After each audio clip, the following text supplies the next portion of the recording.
Welcome to the Real Estate Investing Club. This is the place everyday real estate investors gather to share their best stories, biggest insights, and favorite tactics to grow a portfolio of cash-flowing properties in today's market. Here's your host, Gabe Peterson.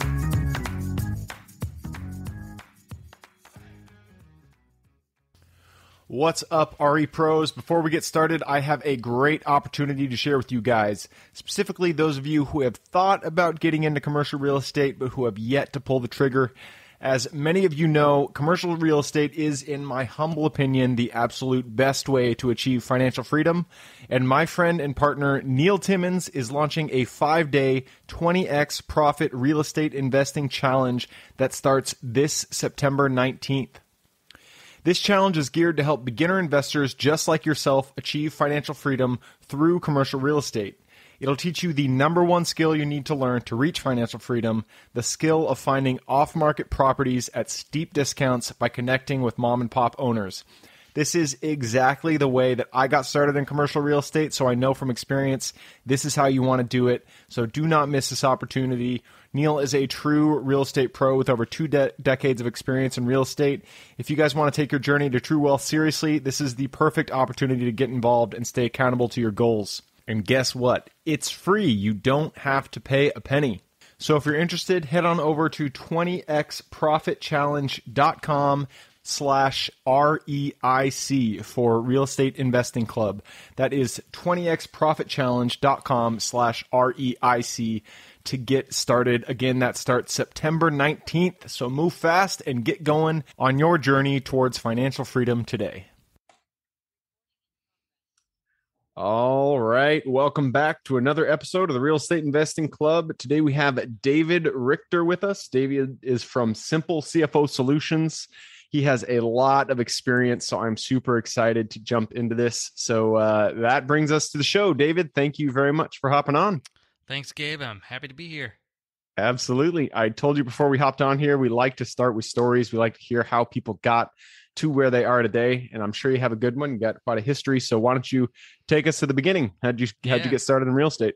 Rich Dad, Poor Dad, like a lot of other investors. Of so I course. was handed that book in college, and that changed the mindset on everything. And so I was like, yeah, okay, I want to invest in real estate. So I bought my first house. I was about 20 years old. And then from there, hooked up with a real estate investing company that was doing about 5 wholesale deals a month. And we grew that company over the next 5 years to about 30 deals a month.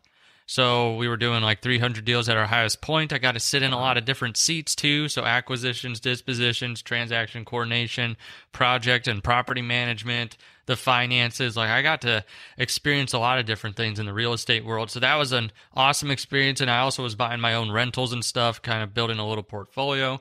So that's where I started and kind of how I got my teeth cut in the real estate investing industry, and it was a really good experience. But that was also kind of what springboarded me to what I'm doing today too, because we were doing 30 deals a month, but we were like spending 31 deals a month. It was like, then that was one of the last seats I sat in while I was at that company, was the finance seat.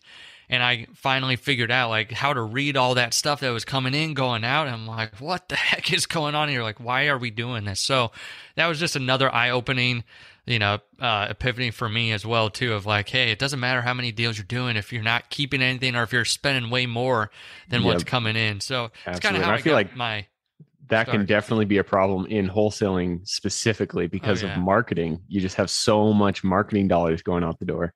Well, and by that time, we weren't just wholesaling anymore. We were the typical company where it was like, where the owner said, oh, they're doing, turnkey, let's do turnkey too, and let's do fix and flip, and let's do release options. So I saw a bunch, it was a great experience for me because I saw a bunch of different types of deals, like subject to, like we were doing everything and anything in between on the single family side. So we were kind of spread out. That also made us hire more resources. So we went from like 5 people on the team to like 25 to 30 on the team. So it was like, what is going on? So it expanded in way too many directions rather than going deep on some of the things that would have just made us more profitable. And that is, I feel like, especially in real estate, because there are so many different ways to do it, it is so Yeah. easy to get sucked into the shiny object syndrome and just start doing 1,000 things. And that's where, I mean, you guys saw it in firsthand. I've seen it in my own businesses. That's where you start to lose money, is when you start to lose focus, because then things Yeah. they're not dialed in, and you just, you're dispersing the money everywhere. I've got a really good mentor, and he says that distractions usually make you money. That's what's dangerous about them, is Yep. that they'll make you money, but they're going to make you lose focus on what will make you the most and help you keep the most. So that was very true back then for sure. And it's not only that, you're not making as much money. It's when you follow those distractions, you're spending, each distraction you follow takes more time. But when you Yep. follow on, when you go down one path, you actually get better at doing that, and it takes you less time to do that one thing. Yep. So that's, I mean, it's not awesome to hear, but it is. I love hearing, direct stories from people who've gone through it. I've gone through it myself. So you guys were doing 30 deals per month, which is a ton. Since then, how have you guys kind of gone from shiny object syndrome to where you are today? Well, I was there for 5 years, and then it kind of blew apart.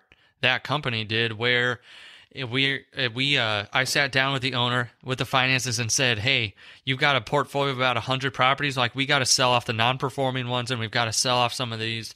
And to him, it was like, "No, I don't want to sell. I want to try and just dig our way out of this hole. Let's just do more deals." And it's like, well, we got to do something here besides just the same thing that we're doing. So some of the leaders kind of split off from that company. That guy's still my friend today. I love that owner, but he's now working with just a smaller team and, more profitable now. Like, he's doing what he's good at, which is the fix and flip and the wholesale. So it turned out well for him. For us, like, I sold my portfolio at that time, which was a smaller one, like about 10 properties, and then sold that, moved across the country with all the equity that I had, and like started investing in the Richmond, Virginia area with a partner there. And that's kind of what happened from there. I moved to across the country, started working with him, and the first thing I asked him was like, I got to see your numbers.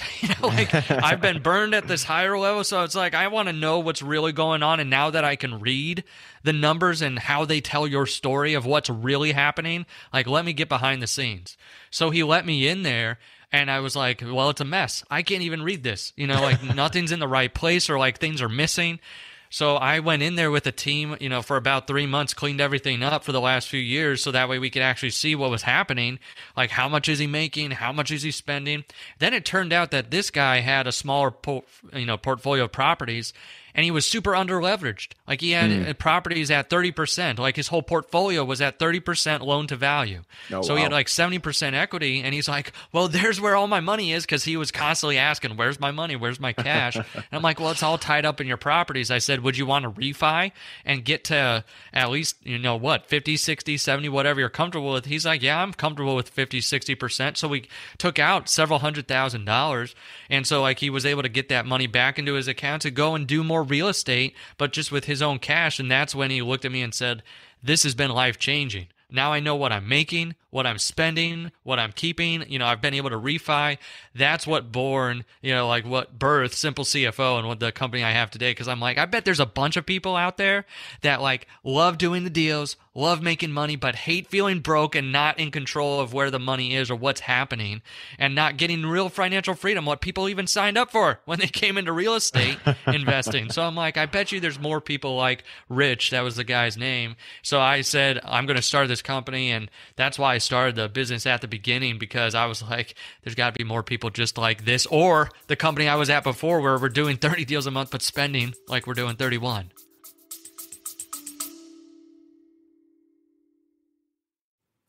Before we continue on with today's guest, I want to tell you guys about a community I'm launching on School to help investors like yourself grow your own portfolio.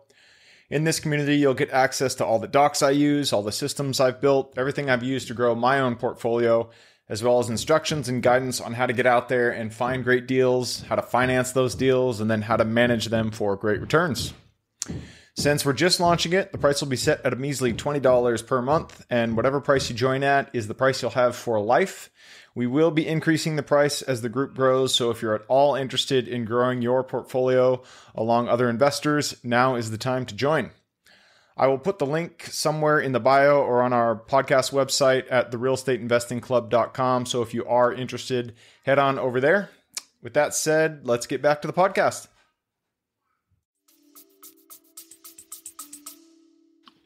Yep.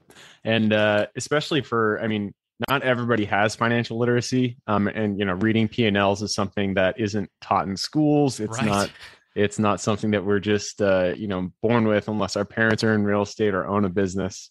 So that is definitely, I know it's something that I've struggled with. My girlfriend is in finance, and she's been the one who's been like, Gabe, you gotta, look at your P&Ls every day to make sure. In my head, when I've been building my business, I just, I know more money is coming in than going out. So everything should be fine. But when it's not until you see the granularity of how everything's being spent that you can really start improving the operations. And focusing on what really matters. What really matters in your business, if you're running a for-profit business, is the profit. So like with all the clients we work on, we're looking at that at least every month. Not just what have you made, but like what % of profit is that, and are we trending up? Because like that's what matters to you as the owner, is what you're actually making at the end of the day and what you're putting into your pocket. So, and we've seen that. We've seen people go from like 20% to like 50%. We've seen people go from like negative to finally positive. So like we've seen the different spectrums, but it's really what you focus on expands. It's that thing. And a lot of people are running accidental nonprofits. They just don't even know it though, because they don't know that there's what they're making or spending. So you just have to focus on the right things in the business. I was just at an event this last week, and one of the guys got up who was more of an engineer mind, and he was saying, this is what we're making, this is what we're spending, this is like all the leads that are coming in, and everyone's like, whoa, like he's got it dialed in. But on the flip side, he was giving away like 50% of his profit to JV partners and to dispositions people. So it's like, he was so dialed in on here. He had some of the best numbers, but he needed some of that other, like knowing how to structure the deals and stuff. But everyone saw like, holy crud, how dialed in he is. He knows to the T of where this is, but then he needed some of the visionary to put, to be able to put the deals together better. And it's like most people are the exact opposite. They come in and they're doing really well. They're bringing in all the deals, but then they have no idea what's going on the back end. And then it's like, what do we do? Like, how do I get better? Can I hire this person? Do I have to, do I just have to keep doing this myself? And they're always wondering, what's next? Can I do this? Can I not? Can I spend on this marketing system or not? It's just that constant, I call it the real estate rat race. And that's where it's like, what the heck is going on? Now, instead of living paycheck to paycheck, we're living deal to deal. I love what you said about financial literacy.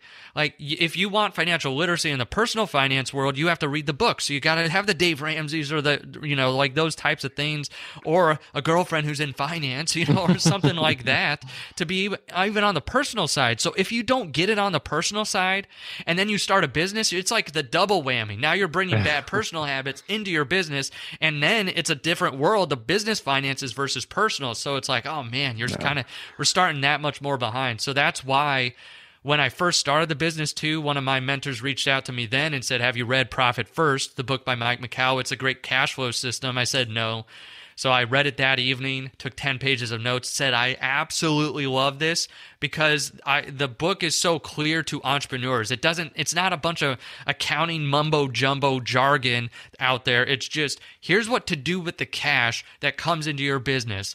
Then I went to Mike, the original author, a year after implementing it with real estate investors, and asked, can I write the one for real estate investing? Because I have 7 or 8 years of real estate investing experience, have done a ton of deals, and know exactly what these people are going through. So then I was able to secure the rights to that book, and now we've got Profit First for real estate investing out there. And it's awesome going to these events and people are like, you wrote about me. Like the real estate rat race, like they're like, you just put into words what I'm feeling all the time on the money side. So it's just, I promise if you pick it up, it's not boring. It's not going to put you to sleep. It's going to talk to you as the entrepreneur. But yeah, it's kind of full circle of where we are today. Perfect, man. And we will ask about that book at the end here. Before we get into that, cool. Though, so you run Simple CFO Solutions. You help, real estate guys out there with their finances. So What is the biggest issue that you see on the, in guys that or girls that run real estate businesses? What is the biggest issue that you see in their finances? Oh man, I'll have to say the biggest one One of the biggest ones is definitely having just one big bank account where everything goes in and out. It's all going into the same place. It's all going out the same place. It's like tossing a cash salad. Like, what the heck is going on? Like, oh, I have money in there today. Let's just toss it over here to be able to, throw it on marketing. But can I pay myself? Like, can I take a draw, or can I, like the IRS just told me I have a 6-figure tax bill. Where in the world is that money coming from? Don't get me started on taxes. Yeah. So that's where I see that all the time when we first start working with people. They just have that one bank account, and it gives them no clarity. These are the same people that also, because I get it, I was that person, was behind the scenes, is not going to look at QuickBooks, is not going to see like, okay, we have 100,000. What is that all apportioned to? And like, what, like behind the scenes.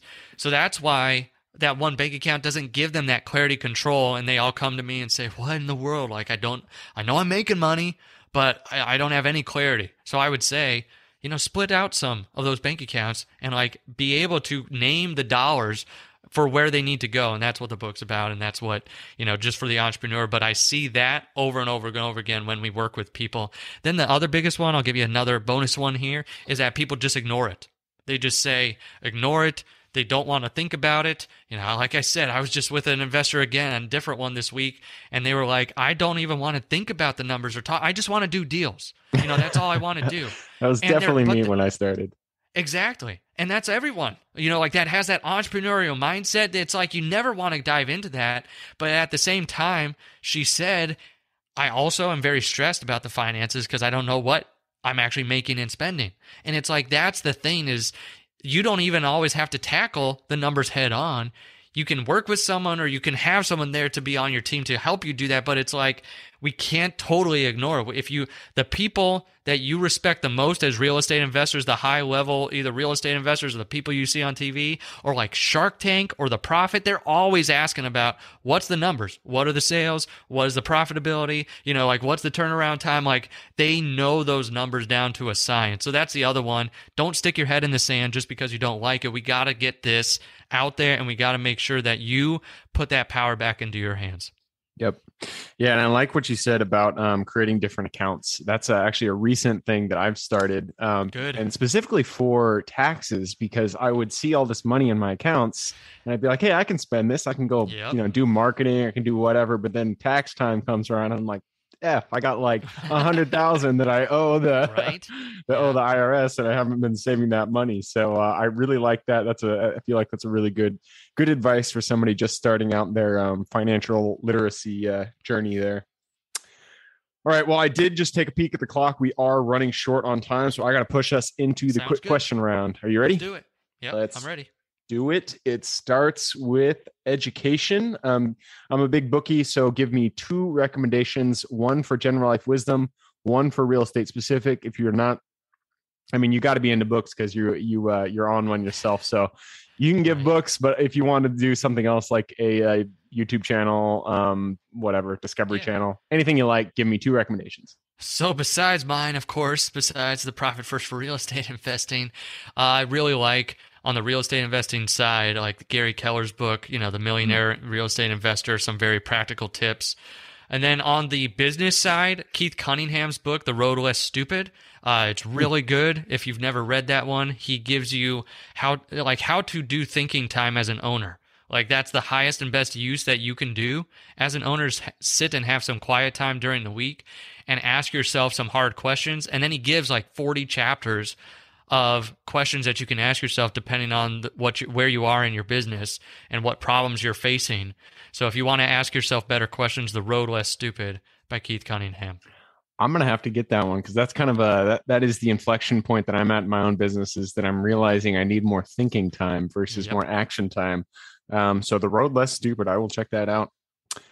All right, moving on. Next question. This is for your younger self. So if you could go back to the David who had no experience, let's say he was just getting started with that first wholesale company, go back to him, look him in the eye, give him one piece of advice moving forward. Well, I'm going to be very biased. I'd be like, use the Profit First methodology. Like, know where you're making money, because I know if we would have known at the beginning when we were doing 5 deals a month, it would not have turned into the monster it became at 30 deals a month. So that would be one thing, is just implement that, set up the separate bank accounts, run that system, know where your money's going, and it's going to help you keep a whole lot more of all those 6-7 figures that we were making.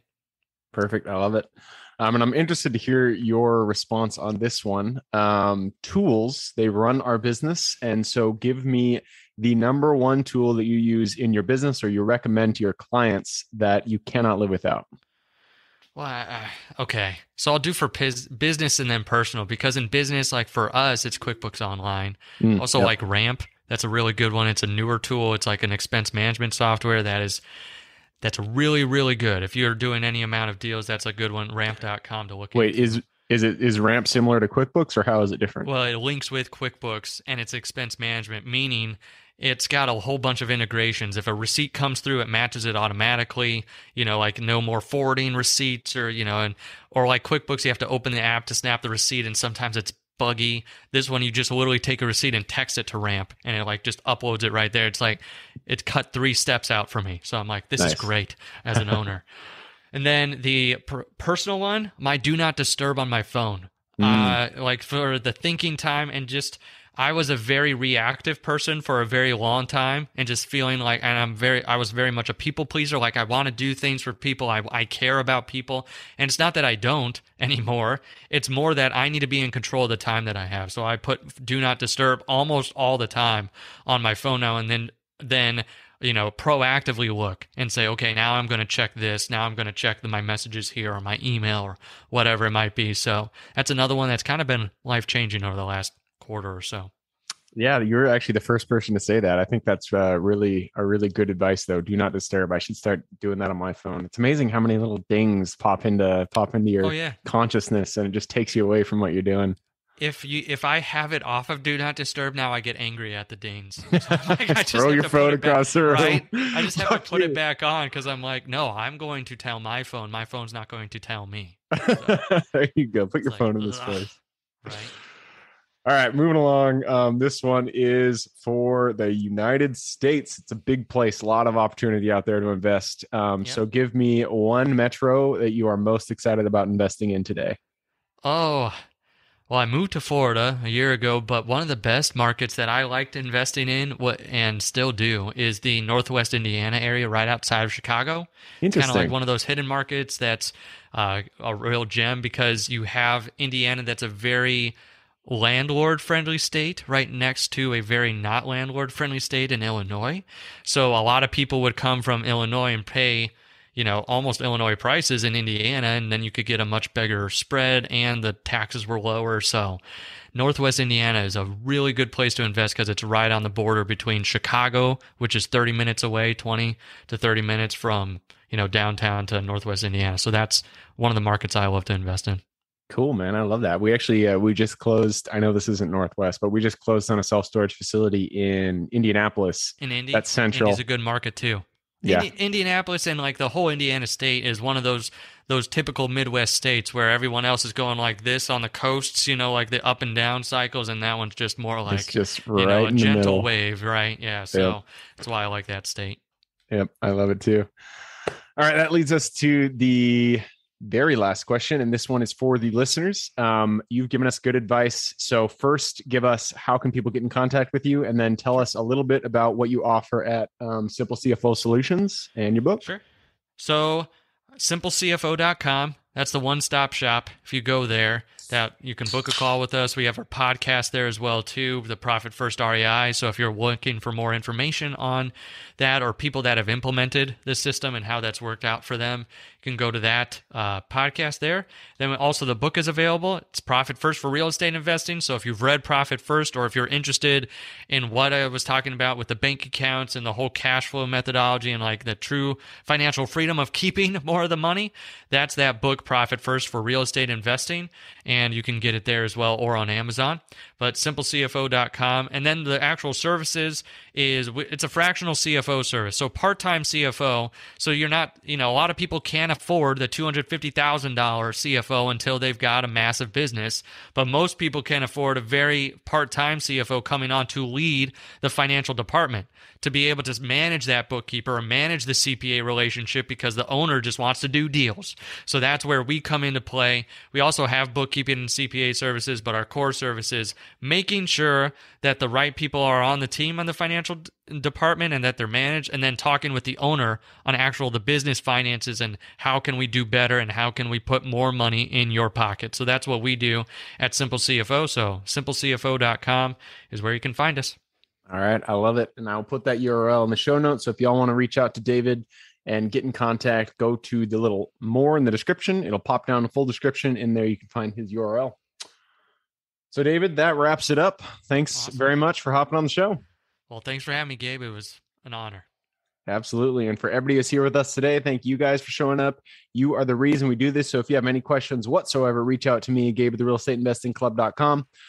Other than that, I hope you guys have a great week. Keep rocking real estate, and I look forward to seeing you on the next episode.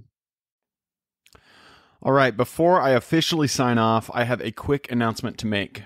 If you're interested in becoming a passive investor in one of my deals, my own company, Kaizen Properties, is looking for capital partners for our upcoming projects. We invest in what are known as recession-resistant assets, mainly self-storage facilities, mobile home and RV parks, and industrial properties. If you're interested in investing and would like to learn a little bit more about my company, our investing criteria, and some of the previous projects we've done, go to the Real Estate Investing Club podcast at therealestateinvestingclub.com and scroll all the way down to the bottom of the page. Click on the Invest With Us button. That'll pop up the investor form. Fill that out, and we will reach back out to you as soon as we can. Or if you prefer a little bit more of a personal touch, you can reach out to me at gabe@therealestateinvestingclub.com. So really, that is it. Again, it was a pleasure hanging out with you guys during this episode, and I look forward to seeing you on the next episode.